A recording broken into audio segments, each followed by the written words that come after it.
Salvador ingresa en el hospital por una diarrea. No es una situación extraña en alguien de su edad y con sus antecedentes médicos. Lo que sí empieza a llamar la atención es que no mejora. Los días pasan, los tratamientos cambian y aún así el cuadro se mantiene. Cuando le trasladan a la UCI, su estado se estabiliza. Los médicos consiguen frenar el deterioro, pero cuando regresa a la habitación vuelve a empeorar sin una causa clara. Esa secuencia se repite varias veces a lo largo de su ingreso sin que nadie encuentre una explicación convincente.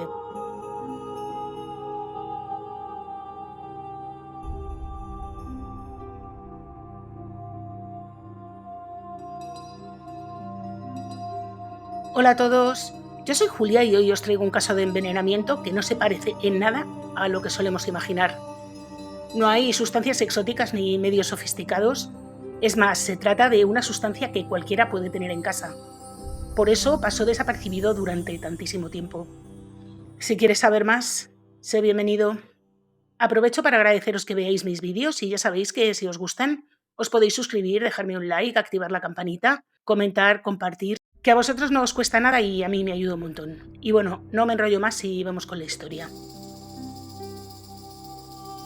Nuestro caso comienza en Valencia el 14 de septiembre de 2020, cuando Salvador ingresa en el hospital con un cuadro de diarrea persistente que en un principio no parecía revestir mayor gravedad. Sin embargo, lo que debía ser un episodio puntual se alarga, se complica y acaba marcando el inicio de un caso que ocurrió durante el COVID y que se juzgó a mediados de 2024. Como digo, el hombre hospitalizado se llama Salvador Vendrell, y desde hacía unos meses su vida había cambiado un poco.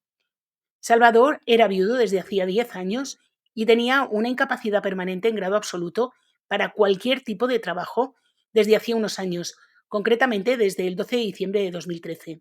El hombre disfrutaba de una posición económica desahogada y llevaba una vida cómoda gracias a un negocio que había montado junto a sus hermanos, y de ahí provenían sus ingresos a pesar de que ya no podía trabajar porque, como os he dicho, estaba un poquito delicado de salud por ser suave. Tenía antecedentes de todo tipo. Tenía etilismo crónico, es decir, era alcohólico. Tenía diabetes, hipertensión, cardiopatía y había sufrido algunos ictus. Sin embargo, cuando conoció a María del Carmen unos meses antes, su vida cambió por completo. Mari Carmen, como la conocían todos, y Salvador, se conocieron en 2019 y rápidamente iniciaron una relación. Según Mari Carmen, fue Salvador quien se acercó a ella y en una ocasión que estaba Mari Carmen con su hija mayor, le dijo: ¿te gusta el cine? Y ella dijo: algo. Y entonces él le dijo: bueno, pues te invito a cenar y al cine. Y ella aceptó y así empezó la relación. Todo esto lo contó ella en una entrevista en televisión, concretamente en el programa Espejo Público. En ese momento ella tenía 49 años y él 68. Mari Carmen llegaba a esa relación sin trabajo remunerado ni ingresos propios.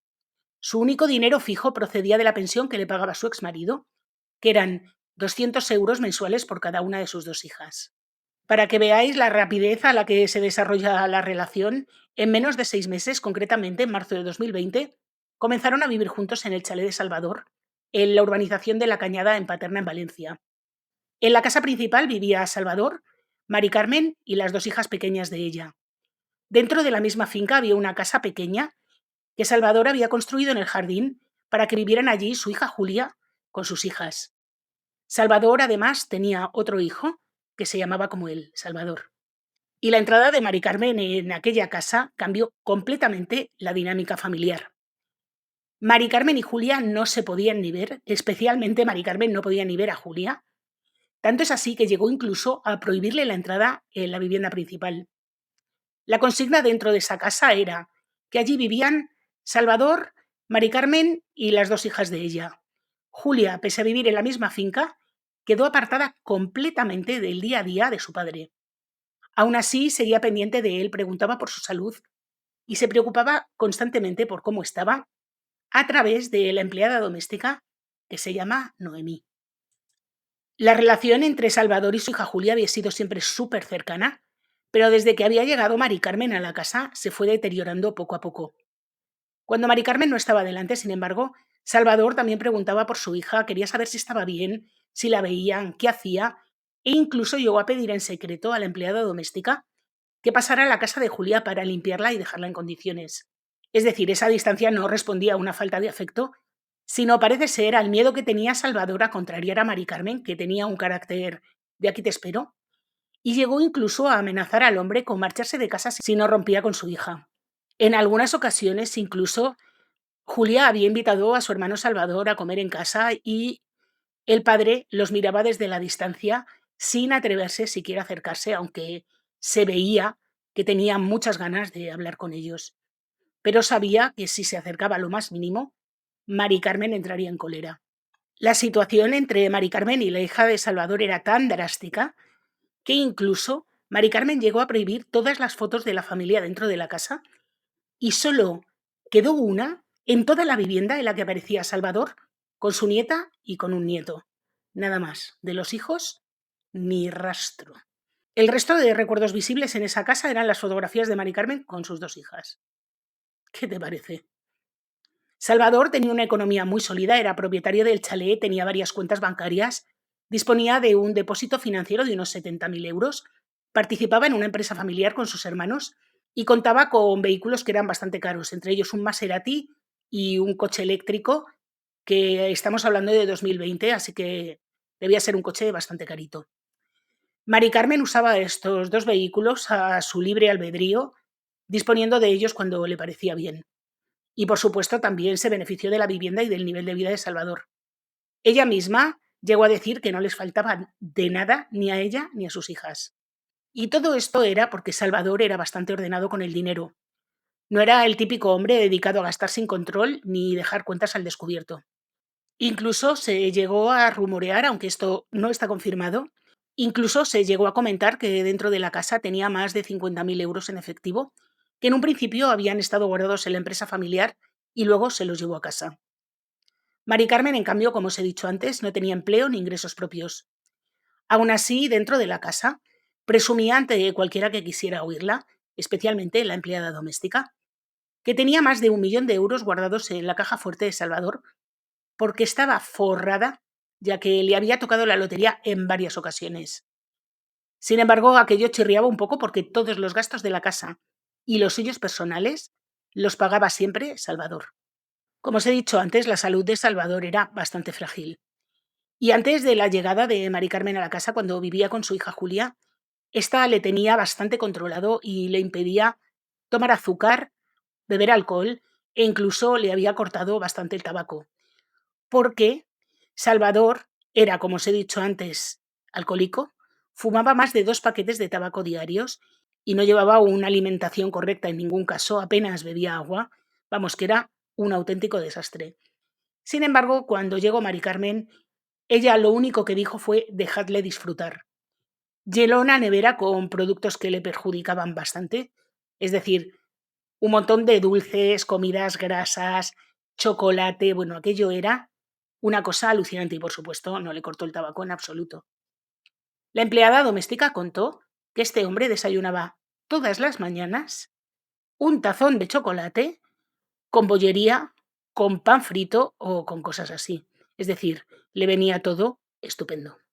Y esto era así porque Mari Carmen se fue ocupando cada vez más de este espacio en la vida de Salvador que tenía que ver con su salud. Le acompañaba, decidía sobre su rutina, intervenía en su relación con los médicos, gestionaba las compras y accedía al dinero. Así que Salvador fue delegando en ella aspectos cotidianos, sanitarios y económicos, de modo que esta mujer se volvió la mandamasa de la casa. La dependencia era cada día mayor y ella controlaba completamente la vida de este hombre. Antes de iniciar, es decir, esta mujer vivía como una reina, sin trabajar, sin hacer absolutamente nada en casa porque tenía una empleada doméstica y mandando a diestro y siniestro. Pero no siempre había sido así. Antes de iniciar su relación con Salvador, la vida de Mari Carmen estuvo marcada por situaciones económicas bastante inestables y una dependencia constante de sus parejas. Había estado casada y tenía 4 hijos, 2 mayores y 2 hijas menores. Estas 2 últimas convivían con ella. Por esas 2 niñas percibía de su exmarido una pensión de 200 euros mensuales por cada una, que eran su único ingreso fijo. No tenía ninguna fuente de ingresos estables y su situación económica, como os podéis imaginar, se sostenía con bastante dificultad.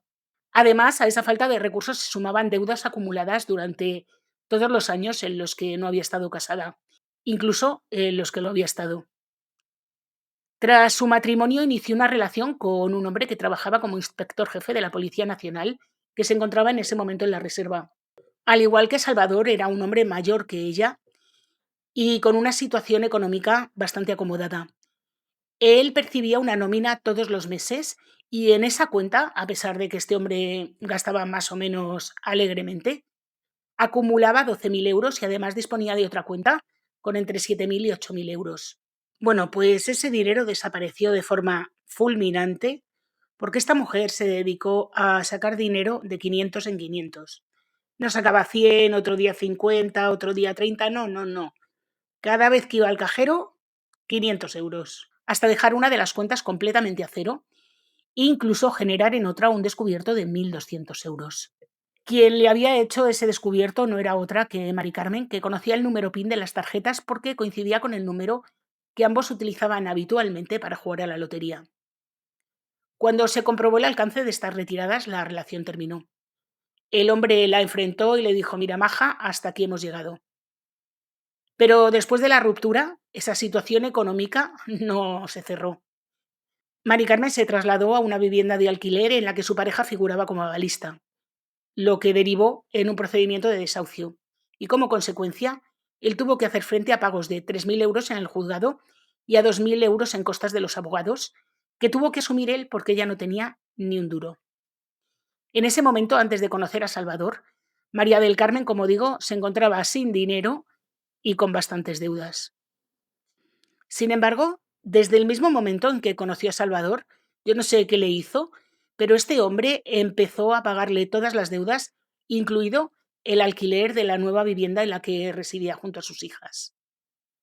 Sin embargo, esta situación no duró mucho porque a los pocos meses de empezar esta relación, Salvador y Mari Carmen empezaron a convivir concretamente en marzo de 2020.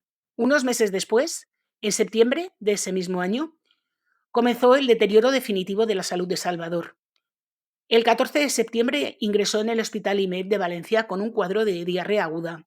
Durante ese primer ingreso llegó a estar en la UCI, aunque consiguió estabilizarse y recibió el alta prácticamente un mes después, el 4 de octubre de 2020.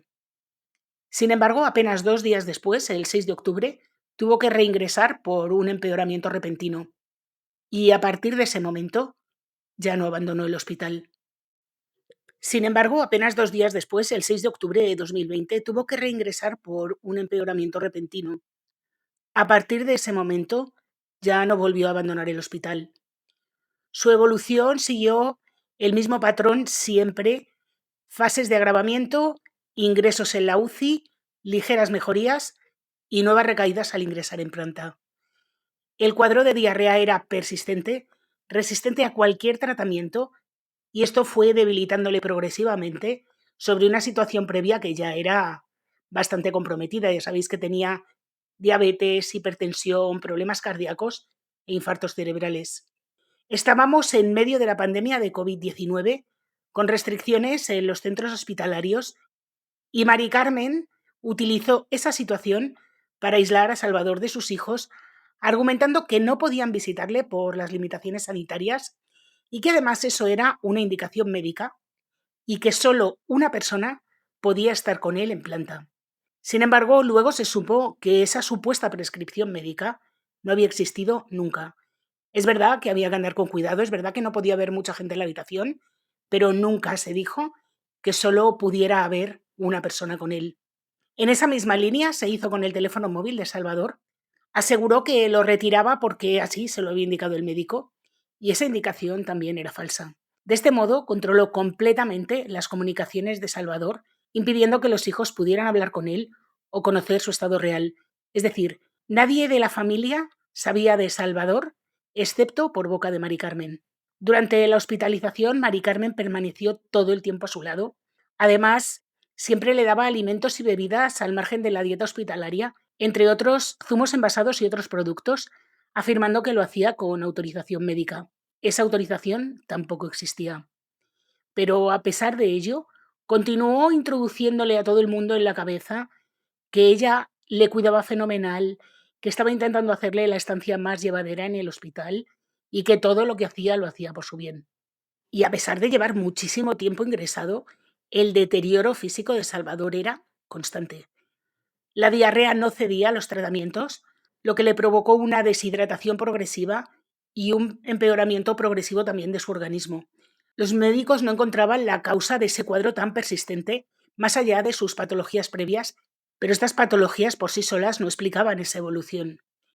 Y así fueron pasando las semanas y luego los meses y Salvador no mejoraba hasta que el 21 de marzo de 2021 ingresó de nuevo en la unidad de cuidados intensivos por un shock séptico severo, en un estado crítico con un deterioro irreversible. Finalmente falleció el 16 de abril de 2021. La causa se estableció como un fallo multiorgánico con acidosis metabólica derivada del fallo renal en el contexto de un shock séptico de etiología no clara y un cuadro de diarrea crónica persistente refractaria a los tratamientos. Para que todos nos entendamos, un shock séptico de etiología no clara significa que el cuerpo sufre una infección muy grave que lo descontrola por completo, pero que los médicos no consiguen identificar con exactitud qué provoca esa infección. Durante todo este proceso, Mari Carmen se mantuvo como la única persona junto a él, controlando su entorno, sus comunicaciones e incluso su situación económica.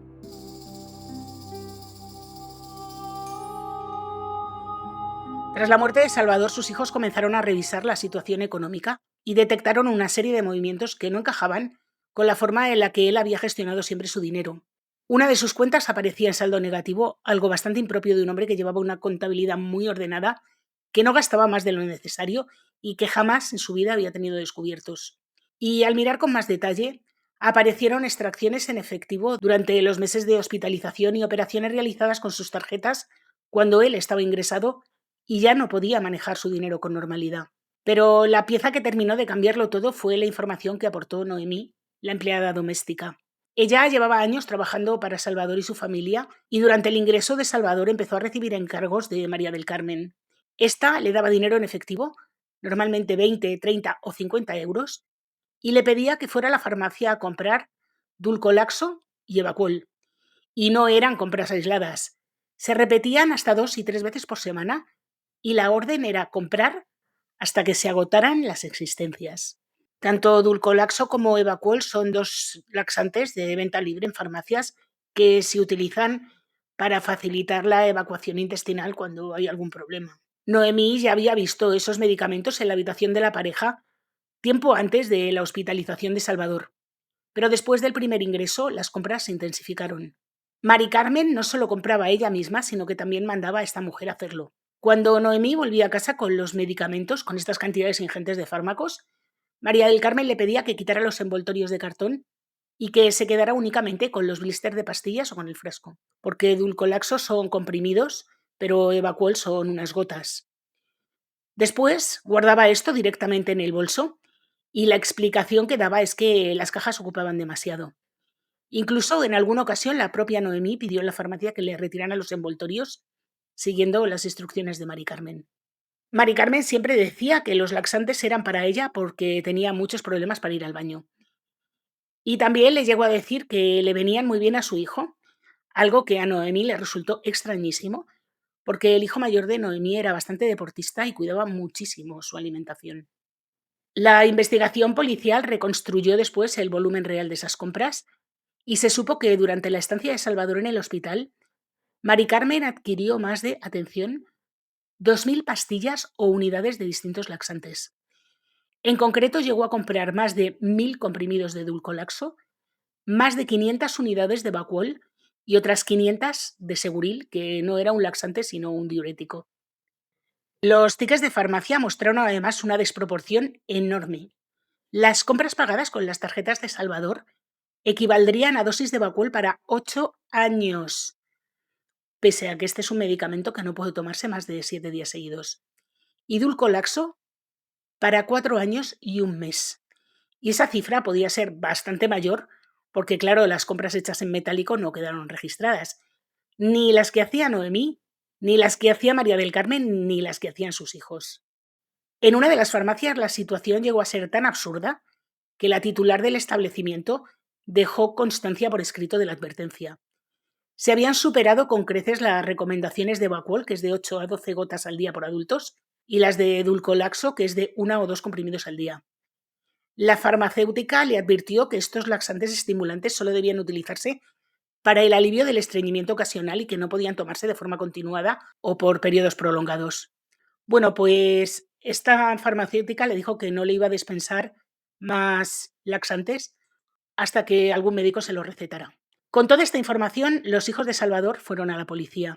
La investigación cruzó movimientos bancarios, las compras en farmacias, las tarjetas y el cuadro médico, y el hecho de que todas las adquisiciones se hubieran hecho con las tarjetas de Salvador, que estaban en poder de Mari Carmen durante su ingreso, hicieron que a la policía le saltaran todas las alarmas. La investigación duró unos 10 meses, fue una investigación secreta. Durante este tiempo se investigó todo esto que os he dicho, pero también hablaron con la empleada doméstica que confirmó que mientras Salvador estaba ingresado, a veces Mari Carmen le pedía que la acompañara en el taxi desde el hospital para ir a cajeros y para ir a farmacias. Y al parecer esto se repetía 2 o 3 veces por semana. Y así fue como la policía consiguió una orden de registro para el chalet de Salvador en el que aún seguía viviendo María del Carmen con sus hijas. Y este registro se produjo el 12 de enero, 10 meses después de la muerte de Salvador, justo tras la detención de Mari Carmen. Para entonces la policía ya había reunido indicios sobre las compras masivas de laxantes, las extracciones de dinero y el uso de las tarjetas de Salvador. Se calcula que mientras Salvador estuvo ingresado, María del Carmen, que disponía completamente de las tarjetas de este hombre, bueno, como os digo, Mari Carmen realizó 152 extracciones de dinero en cajeros automáticos por un importe total de 88.110 euros. Además, contrató 2 préstamos a nombre de Salvador los días 9 y 12 de noviembre por importe de 9.900 y de 3.300 euros, que formalizó telefónicamente, simulando que Salvador daba su consentimiento telefónico y que estaba al lado de ella, cuando Salvador en esos momentos no estaba haciendo eso. A estas operaciones se sumaron múltiples compras con la tarjeta oro de Salvador en distintos establecimientos por valor de 31.448 euros, así como 34 compras en el Corte Inglés, con la tarjeta del Corte Inglés de este hombre, por 2.758 euros. Todo mientras él permanecía hospitalizado y en una situación de extrema vulnerabilidad. Así que, con todas estas pruebas, dio comienzo el juicio contra Mari Carmen en mayo de 2024 en la Audiencia Provincial de Valencia. Era un juicio conjurado. Desde el inicio, el proceso no fue solo el deterioro de Salvador, sino también cómo se produjo ese deterioro y en qué circunstancias, especialmente durante los meses que permaneció ingresado. El Ministerio Fiscal sostenía que María del Carmen había actuado de forma continuada durante meses, aprovechando la situación de vulnerabilidad de Salvador, su edad, sus patologías y el aislamiento al que ella misma le sometió, y pidió para ella una pena bastante elevada por homicidio, además de pena también por delitos económicos. Las acusaciones particulares ejercidas por los hijos de Salvador mantuvieron esa misma línea. Defendieron que se había producido un aislamiento deliberado, un control total de su entorno y una intervención directa de Mari Carmen en el deterioro físico que acabó con su vida. Y a partir de ese momento había que demostrar cómo se había producido ese deterioro físico. Ahí entraron en juego los informes médicos y periciales que plantearon que Salvador habría sido envenenado de forma progresiva mediante la administración de sustancias en bebidas, especialmente zumos, que esta mujer le daba en el hospital, productos que no formaban parte de la dieta hospitalaria y que se suministraban fuera del control médico.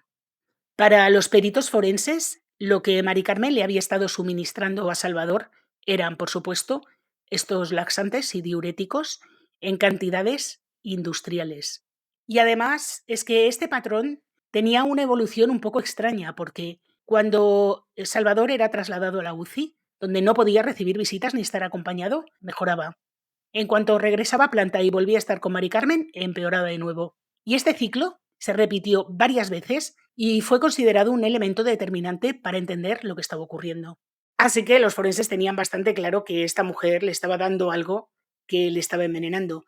Eso, o que le tenía alergia a la mujer y tenía una reacción que le hacía enfermar gravísimamente, lo cual no es que sea raro, es que es ciencia ficción. Los peritos médicos y forenses explicaron que el cuadro que presentaba Salvador, diarrea crónica persistente, deshidratación, deterioro progresivo y fallo multiorgánico, no tenía una explicación coherente dentro de sus enfermedades previas.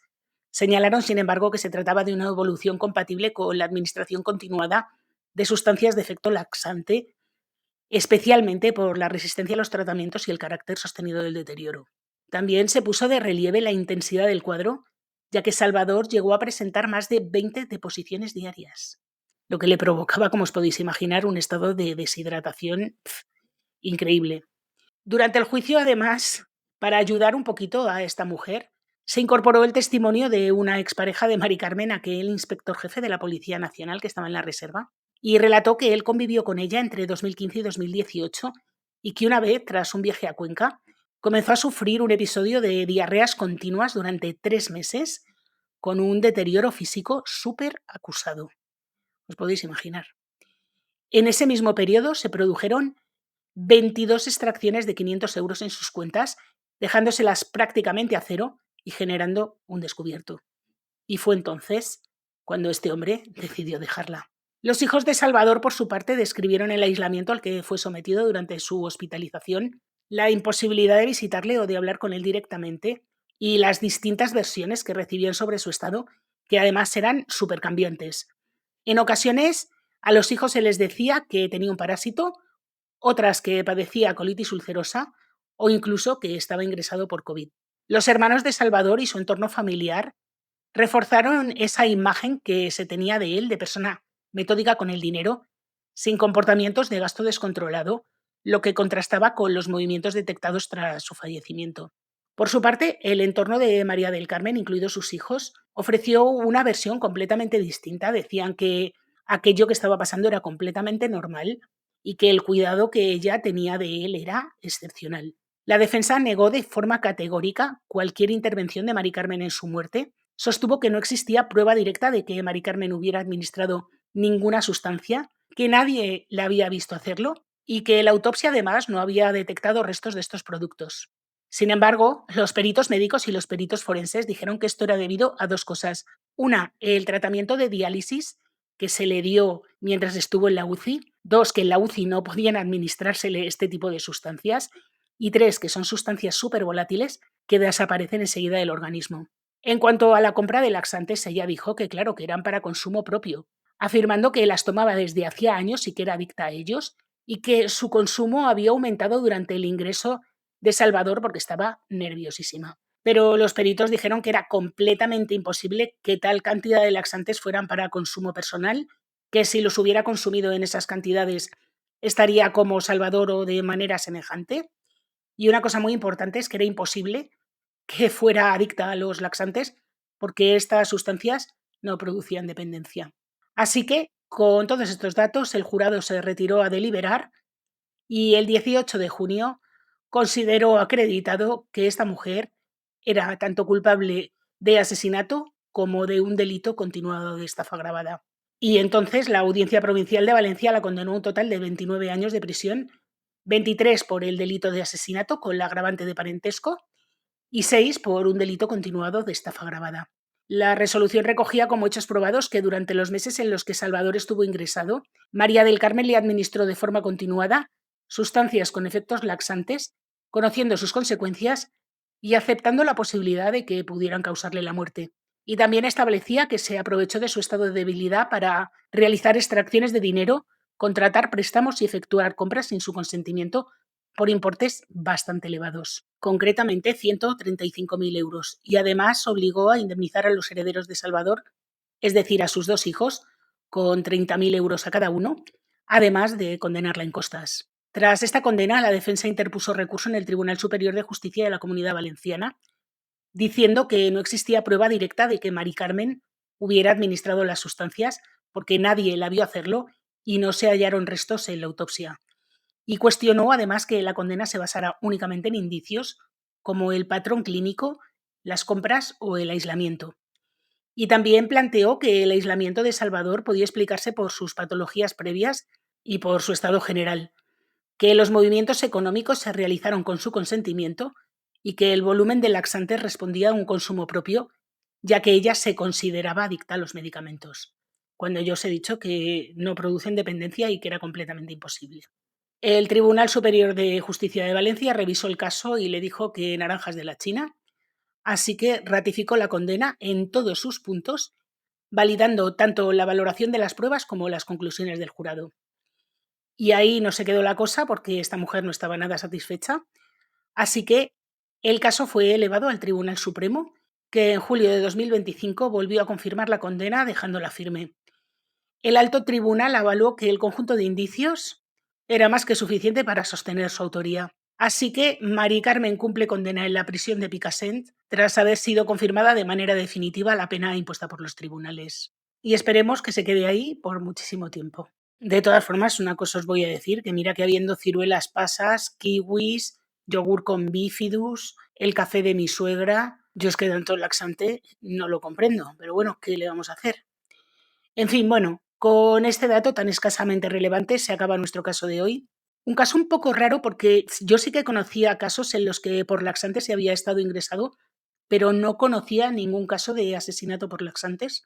Hay un par de casos conocidos, además de madres que le administraban laxantes a los niños, uno en Sevilla y otro en Estados Unidos. Un caso también de un par de locos que pusieron laxantes de manera continuada en comedores escolares.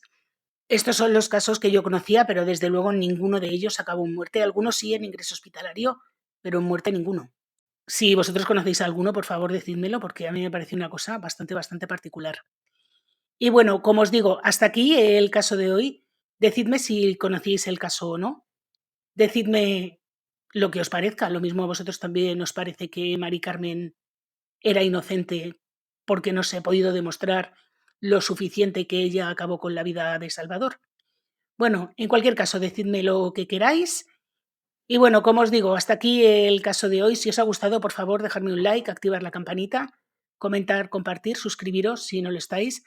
Recordad que tengo otro canal, Letra Pequeña, donde subo vídeo todos los martes y en este subo vídeo todos los viernes. Así que hasta la semana que viene.